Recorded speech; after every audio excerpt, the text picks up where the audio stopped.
Hello प्यारे विद्यार्थियों, आप सभी को गुड मॉर्निंग। आप सभी का बहुत बहुत स्वागत है। चलिए आज का हमारा क्वेश्चन जो कि सामने लिखा गया है, चित्र में ओ वृत्त का केंद्र है और एटी वृत्त की स्पर्श रेखा है। यदि कोण बीएटी बराबर 60 अंश हो, 60 अंश, तो एक्स वाई कामा जेड के मान ज्ञात कीजिए। तो यहाँ पर जो इस चित्र में एक्स का मान निकालना है, वाई का मान निकालना है और जेड का मान निकालना है। ए कोण दिया है, आइए लिखते हैं। सबसे पहले हल,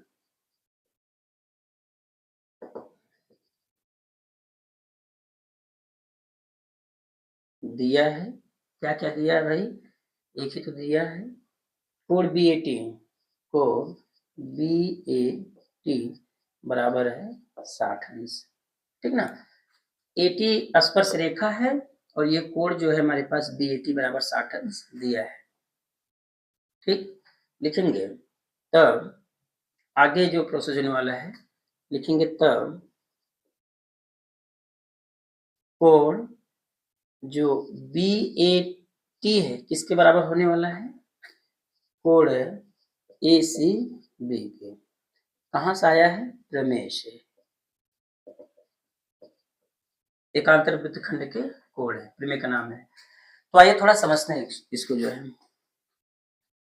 देखिए ए टी स्पर्श रेखा है, ए बी जो है ये क्या है, जीवा है। हम एक प्रमेय पढ़े हैं, जब कोई स्पर्श रेखा स्पर्श बिंदु से कोई जीवा खींचे तो एकांतर वृत्तखंड में इस जो कोण बन रहा है इसके संगत एकांतर वृत्तखंड में बने कोण के क्या होते हैं, बराबर होता है। तो ये वाला जो मान है, ये वाला इस जीवा से लगे हुए एकांतर वृत्तखंड में जो ये कोण x बन रहा है, अर्थात कोण जो c बन रहा है, इस कोण 60 के क्या होगा, बराबर होगा। प्रमेय के अनुसार हम लोग इसको बराबर दिखाएंगे क्योंकि हम लोग जानते हैं। ये तो प्रमेय हो गया। लिखेंगे 60 अंश बराबर कोण ए सी बी, इसको लिख सकते हैं यार, कोण ए सी बी बराबर कितना हो जाएगा, ये 60 अंश हो जाएगा। अच्छा, ए सी बी की वैल्यू जो दिया वो हमारा x के बराबर है, फिर लिख लो यार, ये हो जाएगा x बराबर हो जाएगा 60 डिग्री। x मान कितना आ गया, 60 डिग्री। तो पहला मान हमको मिल चुका है, ठीक है। लिखेंगे और कोण ए ओ बी बराबर होगा 2 कोण ए सी बी। लो भाई ये क्या मिल गया, लिखेंगे ये भी कहाँ से आया है, प्रमेय से आया है। हम इसको भी लिखेंगे ये कहाँ से आया, प्रमेय से आया है। अच्छा, प्रमेय क्या जरा आपको बताते हैं, पढ़ देते हैं। देखिए ये हमारे पास एक जीवा है, बिंदु ए बिंदु बी, यहाँ से एक रेखा गई है केंद्र पर, फिर उसके बाद इस केंद्र से होते हुए आई है इस बिंदु पर, जो जीवा का दूसरा बिंदु है। ये बना है केंद्र पर, फिर यहीं से एक रेखा उठकर गई है बिंदु सी पर, इसके परिधि पर, फिर यहीं से लौटकर आई है बिंदु बी पर, अर्थात जो पहले की जीवा के दूसरा बिंदु बी था। तो ये हमारा केंद्र बन गया, ये हमारा परिधि पर बन गया। तो हम जानते हैं कि वृत्त के केंद्र पर बना कोण परिधि पर बने कोण से क्या होता है, 2 गुना होता है। तो प्रमेय हो गया। लिखेंगे एओबी का मान देखो, लिखेंगे कोण एओ बी इक्वल क्या हो जाएगा, 2 कोण एसीबी का मान यहाँ से निकाले हैं, इसको लिख सकते हैं हम लोग एसीबी। देखो यहाँ एसीबी है तो लिख देंगे हम लोग 60 अंश। तो ये हो जाएगा कोण एओ बी बराबर कितना हो जाएगा, 120 अंश। लो भाई, अच्छा इसको लिखेंगे, या इसकी वैल्यू है y, यहाँ लिखेंगे y बराबर क्या हो जाएगा, 120 अंश, ठीक है। अंश यहाँ लगाएंगे अच्छे से, 120 अंश हो गया। अब हमको x की वैल्यू मिल गया, y की वैल्यू मिल गया, अब हम लगाएंगे आगे। थोड़ा देखें कटा तो नहीं, ठीक है। तो अब लगाएंगे आगे।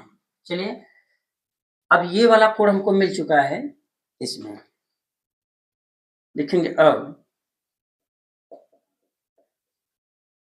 त्रिभुज ए ओ बी में, अब मैं त्रिभुज ए ओ बी लेकर चल रहा हूँ। देखिएगा जरा यहाँ पर क्या क्या हमको मिलने वाला है।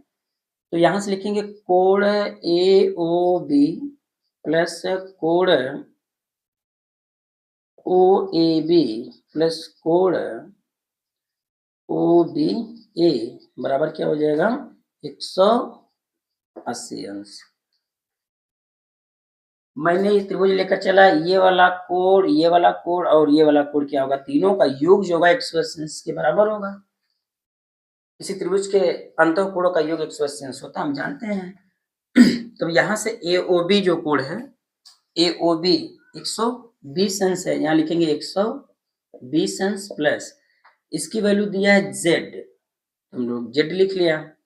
अब यहाँ हो जाएगा प्लस कोण OBA, कोण OBA हमारा क्या हो जाएगा, यहाँ से इसको भी लिख सकते हैं हम लोग, Z कैसे बराबर हुआ अभी हम लोग इसको देखते हैं, ठीक ना। यहाँ लिख देते हैं रीजन इसका क्यों बराबर है, क्योंकि OA बराबर OB एक ही वृत्त की त्रिज्या है। OA बराबर OB एक ही वृत्त की त्रिज्या है। जब एक ही वृत्त की त्रिज्या है तो हम जानते हैं कि समान भुजा के सम्मुख कोण भी आपस में क्या होते हैं, बराबर होते हैं। तो हमारे पास कैसा त्रिभुज बना, समद्विबाहु त्रिभुज बना है। समद्विबाहु मतलब ऐसा त्रिभुज जिनके दो भुजा आपस में बराबर होते हैं, तो उन दोनों भुजा के जो सम्मुख कोण होते हैं वो भी आपस में क्या होते हैं, बराबर होते हैं। तो ये जब जेड था तो मैंने इसको भी क्या कर दिया, जेड दिखा दिया। अब क्या हो जाएगा, ये तो मिलकर हो जाएगा 2Z और ये हो जाएगा 180 अंश माइनस 120 अंश, तब ये हो जाएगा Z बराबर हो जाएगा, ये घटेगा कितना आएगा 60, 60 अंश बटा 2। अब तो ये कटेगा तो ये आ जाएगा Z बराबर आ जाएगा कितना 30 अंश, Z बराबर कितना आ गया 30 अंश, ठीक है ना। तब यहाँ लिखेंगे अतः x y तथा z का मान क्रमशः, नाम लिख लो, पहला है 60 अंश, 160 अंश, 120 अंश तथा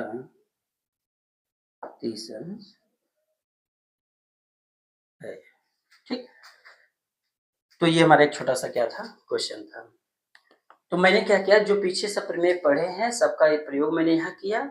तो अगर देखा जाए तो यहाँ दो प्रमेय का यूज हुआ है, एक प्रमेय नंबर 3 का, एक प्रमेय नंबर शायद 4 का, हाँ प्रमेय नंबर 4 का यूज हुआ है, ठीक है। तो इसको अच्छे से देख लीजिए, लगा लीजिए, समझ लीजिए। तो ठीक बच्चों, आज के लिए इतना ही, मिलते हैं अब नेक्स्ट वीडियो में, तब तक के लिए नमस्कार, बाय बाय।